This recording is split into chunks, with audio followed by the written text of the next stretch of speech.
Setelah 10 tahun penuh teriakan dan darah, warga Troy bangun di pagi yang sunyi senyap. Armada Yunani hilang. Hanya tersisa satu benda aneh di kejauhan. Sebuah bangunan kayu raksasa. Kita semua tahu ceritanya. Mereka pikir itu hadiah. Mereka membawanya masuk, dan malamnya, pasukan elit keluar dari perut kuda dan membakar kota. Tapi, pernahkah kamu bertanya, apakah warga Troy sebodoh itu memasukkan hadiah musuh begitu saja? Jawabannya, tidak.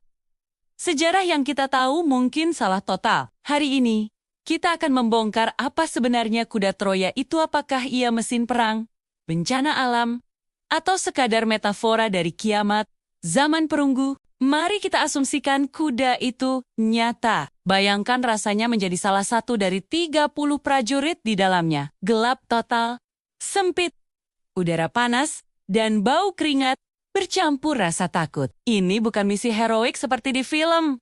Ini misi bunuh diri. Jika orang Troy memutuskan membakar patung itu untuk dewa, mereka akan terpanggang hidup-hidup di dalamnya. Mereka harus menahan batuk, menahan gerak, bahkan menahan napas selama berjam-jam di tengah pesta kemenangan musuh di luar sana. Psikologis mereka pasti hancur sebelum pertempuran dimulai. Tapi, ilmuwan modern punya teori yang lebih masuk akal. Pertama, salah terjemahan. Kata kuno untuk kapal perang dan kuda itu mirip. Mungkin kuda itu sebenarnya adalah kapal perang yang menyamar, atau battering ram, alat pendobrak yang dilapisi kulit basah agar tidak terbakar, yang bentuknya memanjang seperti leher kuda. Kedua, dan yang paling mengejutkan, teori gempa bumi Poseidon adalah dewa laut, tapi julukan lainnya adalah pengguncang bumi. Hewan sucinya kuda. Arkeolog menemukan tembok Troy ke-6. Hancur bukan karena didobrak, tapi karena geseran tanah. Jadi, kuda Troya mungkin adalah metafora puitis.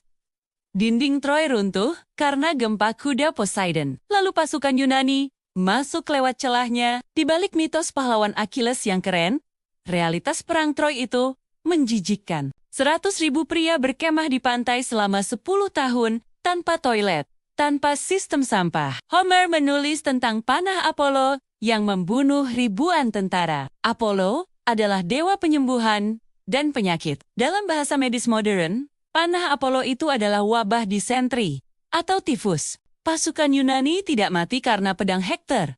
Mereka mati karena bakteri dan kotoran mereka sendiri. Mereka membusuk hidup-hidup di pantai asing. Kemenangan Yunani pun percuma. Perang Troy bukan sekadar perang antar kota. Ini adalah perang dunia nol. Zaman itu, dunia sudah global. Tembaga dari Siprus, timah dari Afghanistan. Saat Troy jatuh, jalur perdagangan putus. Efek dominonya mengerikan.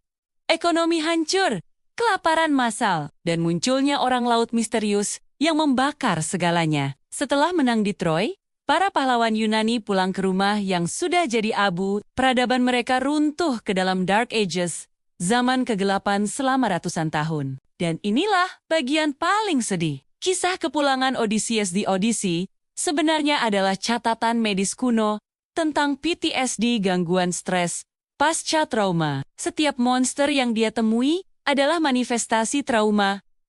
Pulau Lotus, narkoba, untuk melupakan rasa sakit. Cyclops, dehumanisasi musuh melihat orang lain sebagai monster. Scylla dan Charybdis, rasa bersalah orang yang selamat Survivor's Guilt saat melihat teman mati di depan mata. Saat Odysseus sampai di rumah, dia tidak memeluk istrinya. Dia membantai semua tamu di rumahnya.